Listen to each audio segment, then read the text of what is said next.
নমস্কার, আমি শুভ। সম্প্রতি একজন ইউটিউবার আমি দেখছিলাম, তিনি ভারতবর্ষের মহিলাদের খুব গালমন্দ করছেন। কেন? কারণ তিনি একটা তথ্য দিচ্ছিলেন যে সারা পৃথিবীতে বিশেষ করে ওয়েস্টার্ন কান্ট্রিজের মেয়েদের যারা ব্লাড ডোনেট করেন তাদের পরিমাণটা ৩৫ থেকে ৪০% এবং ছেলেরা ডোনেট করেন সেই পরিমাণটা ৬০ থেকে ৭০%। কিন্তু ভারতবর্ষের ক্ষেত্রে সেটা মাত্র ৫%, মাত্র 5%। তো তার জন্য উনি অনেক গালমন্দ করছিলেন যে মেয়েরা এগিয়ে ঠেগিয়ে আসেন না। কিন্তু যদি আপনি ফ্যাক্ট দেখেন, ফ্যাক্ট কিন্তু অন্য কথা বলে। ফ্যাক্ট কি বলছে? ফ্যাক্ট বলছে ১৮ থেকে ৬৫ বছর বয়সের যে মহিলারা যারা ব্লাড ডোনেট করার জন্য যোগ্য, তাদের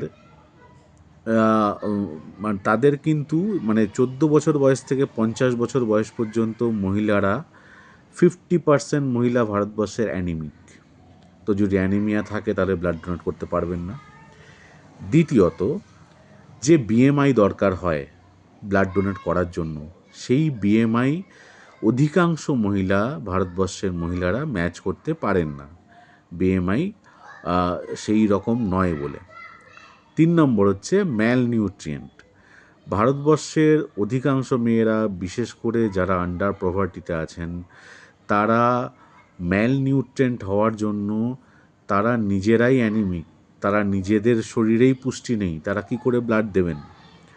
এটা উনি ভেবে দেখেননি। তৃতীয় কথা হচ্ছে মেনস্ট্রুয়াল প্রবলেম। ভারতবর্ষের মহিলাদের শারীরিকভাবে তারা এতটাই দুর্বল হন, এতটাই আনহেলদি হন, এতটাই কি বলবো, এতটাই তাদের শারীরিকভাবে তারা খারাপ থাকেন যে তাদের মেনস্ট্রুয়াল সাইকেলটা শুরু হলে এত পরিমাণে ব্লাড লস হয় যে তাদের অ্যানিমিক বানিয়ে দেয় এবং তারা ব্লাড ডোনেট করতে পারেন না। এছাড়া একটা পয়েন্ট যেটা বলেছেন সেটা কিছুটা হলেও সত্যি, সেটা হচ্ছে যে অ্যাওয়ারনেস এবং সূচের ভয়, সূচ ফুটিয়ে ব্লাড নেওয়া হবে এটার ভয়।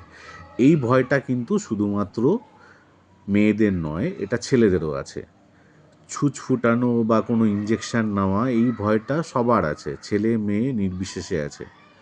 সুতরাং এই যে কারণগুলো উনি বলেছেন সেগুলো কিন্তু সত্যি নয়।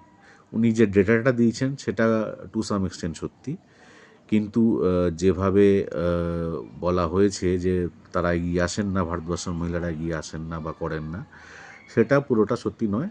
ভারতবর্ষের মহিলারা এগিয়ে আসতে পারেন না তাদের বিভিন্ন রকমের শারীরিক কারণে। নমস্কার।